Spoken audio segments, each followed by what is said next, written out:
यसरी मेहनत गरेर खनेर रोपेको चिजहरू फल्ला कि नफल्ला, कस्तो होला, के होला भन्ने हामीलाई चाहिँ लागेको थियो। आफ्नो कामको व्यस्तताले गर्दा धेरै टाइम दिन नसके पनि बिरुवा राम्रै भएर आएको थियो।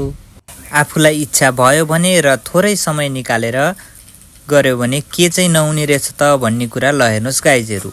हाम्रो चाहिँ काउली यसरी मजाले फलेर फुलेर अहिले टिपेर घरमा ल्याएर हामीले खानको लागि तयार भइसकेको छ। ल हेर्नुहोस् त मुलाहरू पनि यसरी फल्यो। ल्याएर हाम्री प्यारीले हाम्रै बारीमा रोपेको काउली टकटक काटेर पकाउनलाई रेडी गर्दै। अब सागहरू पनि अलिअलि बाँकी नै छन् हाम्रो यहाँ कौसीमा। साथीहरू तपाईले पनि थोरै समय निकालेर मेहनत गर्नुभयो भने हरियो साग सब्जीहरू आफूले भनेको अनुसार भनेको समयमा आफैले रोपेको यति राम्रो मिठो तरकारीहरू खान पाइन्छ। ल गाइस सबैलाई थ्याङ्क यू।